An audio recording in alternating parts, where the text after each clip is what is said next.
part one of this video series on the Panasonic AG AC90AP, we learned about the various parts on the front, top, right side, and rear of the camera. On the left side of the camera is a series of buttons, knobs, and switches. These control the functions of the camera, and it's essential that you learn what each is and what they do.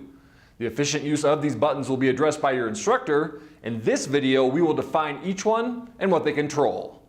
Although this may seem quite intimidating now, you must remember that all photographers and videographers started out with absolutely no knowledge of how cameras work or how to create superior images.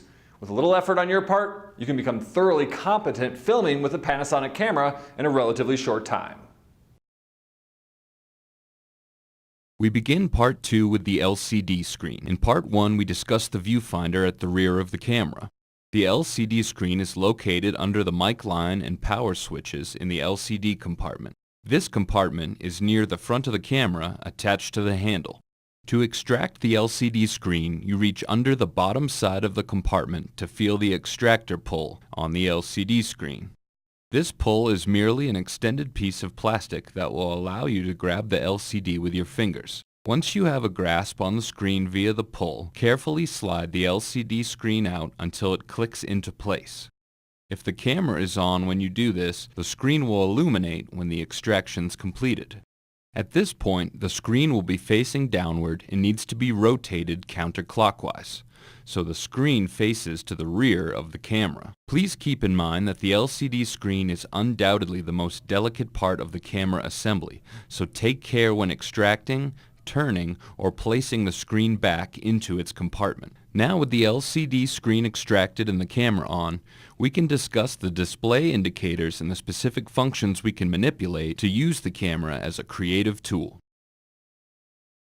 Moving around the button panel, starting from the upper left corner, you will find the Iris A/M button. This button controls whether the iris can automatically adjust or has to be manually set. In the auto iris mode, the indicator on the screen is the AGC icon. AGC stands for automatic gain control. If we press iris button to set this function into the manual mode, the AGC icon is replaced by a decibel indicator. This numeric decibel value can range from 0 dB all the way to 30 dB. Decibels, in this case, are a measurement of the voltage gain to the video signal. Adjusting these iris settings will make your image brighter or darker as you increase or decrease your gain. The larger the decibel number, the brighter the image becomes. We learned in the first video in this series that the ring on the lens closest to the operator is the iris ring. By turning this ring back and forth, we make the image brighter or darker.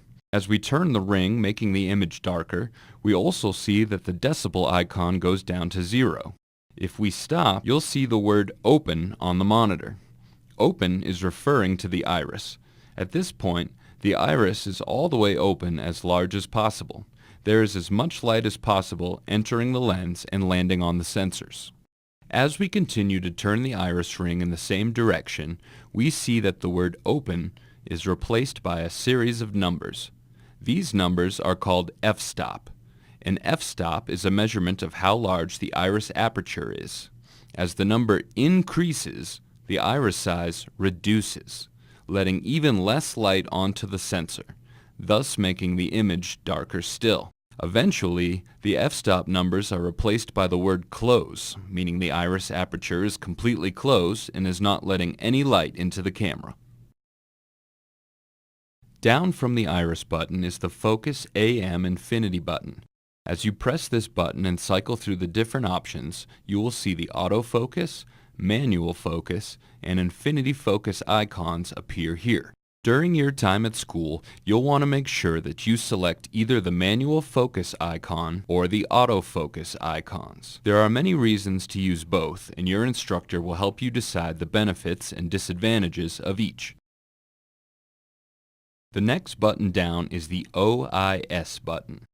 OIS stands for Optical Images Stabilization. Optical Images Stabilization is either on or off, and its icon is located here on the monitor.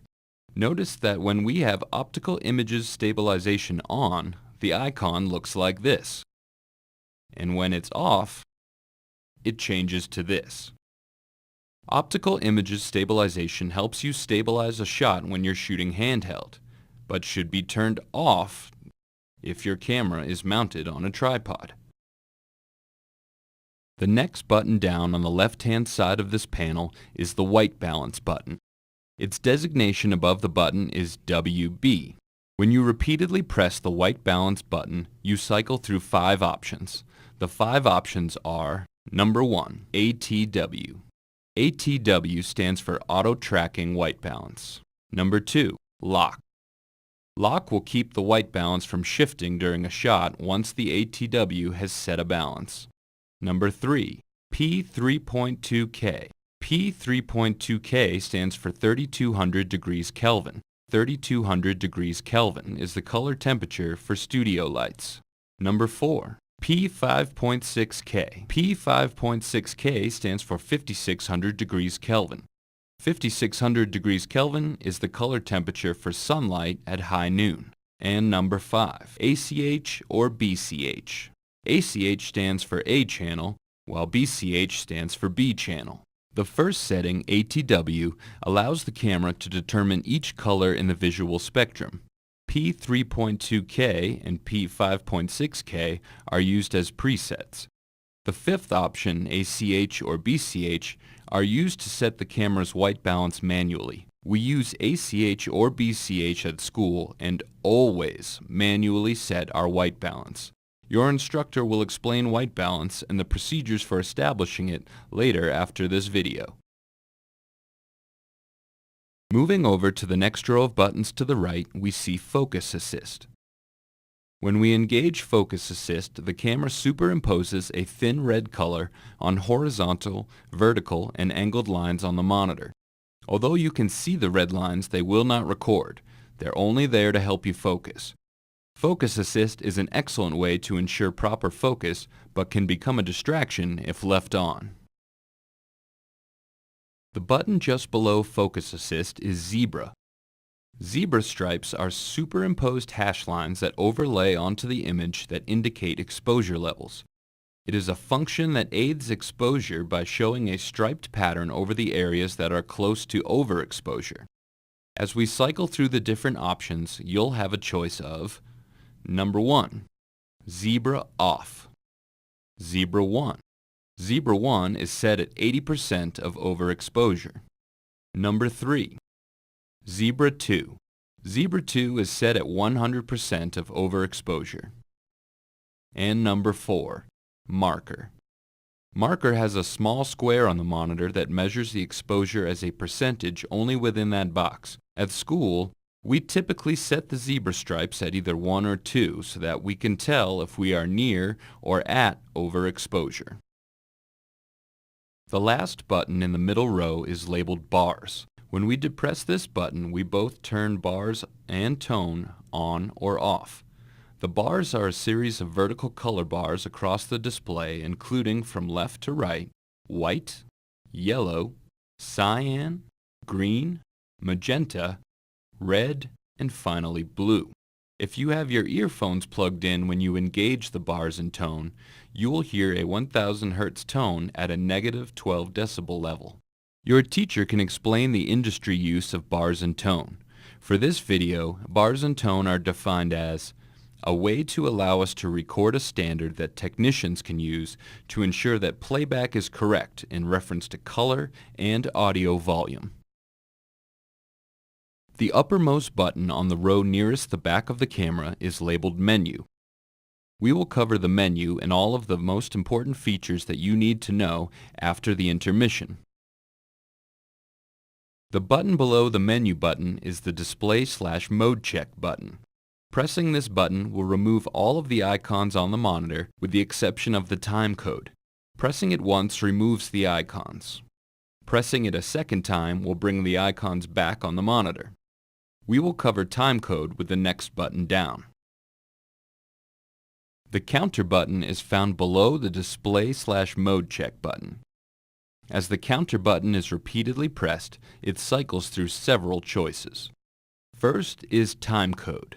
Timecode is defined as a signal recorded with your video that uniquely identifies every frame of your clip using a timestamp in hours, minutes, seconds, and frames. The uniqueness in the numbering of each frame allows for non-linear editing. The second choice is user bit, or UB. User bits differ from timecode in that the same information that is selected by the operator is applied to every frame. The third choice is SCN. SCN stands for seconds. Every time you use this mode, the clock starts at 0 and counts up as the clip is recorded. The time in this mode is measured in seconds, minutes, and hours. The last choice is no display at all. Even with no display, each frame still has the same information embedded. Each frame will still have a unique timecode and whatever user bits you choose to apply. In school, we recommend you always view in the timecode option. Below the counter button is the reset button. To reset timecode back to 0, both buttons must be pressed simultaneously. A word of warning here. There is no real reason to ever reset timecode.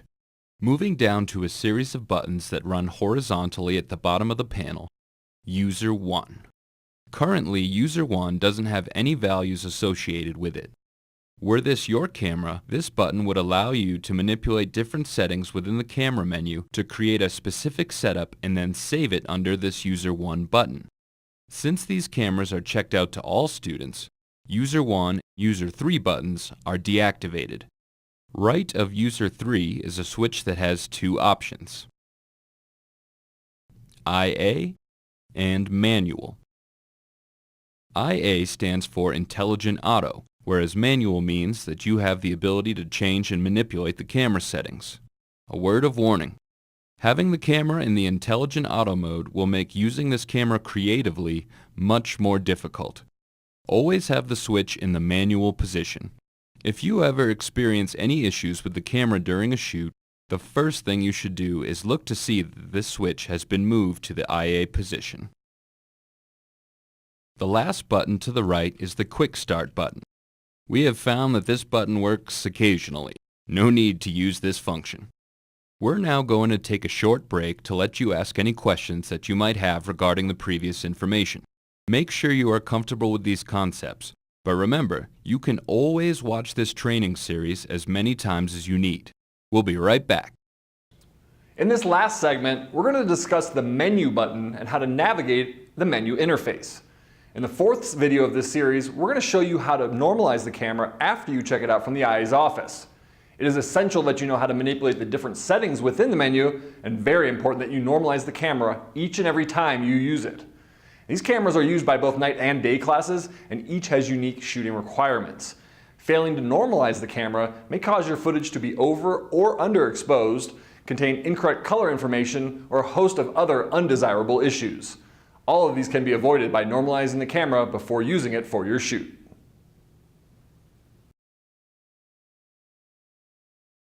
There are two ways you can access the menu. You can either depress the menu button on the control panel or directly touch the LCD screen. The LCD screen is a touchscreen, so once the menu is up, you can make any adjustments or changes by tapping your choice of options available. If you choose to enter the menu by touching the monitor, you'll need to tap the menu options on the screen. There are more adjustments that you can make on this initial screen. Your instructor will cover these options later after the video is concluded. Once the menu is up on the screen, you'll see 4 different categories: Camera Setup, Record Setup, SW and Display Setup, and finally, Other Functions. Within each of these categories are subcategories and choices you'll make to verify the camera's settings. To access the subcategories, you tap the main category.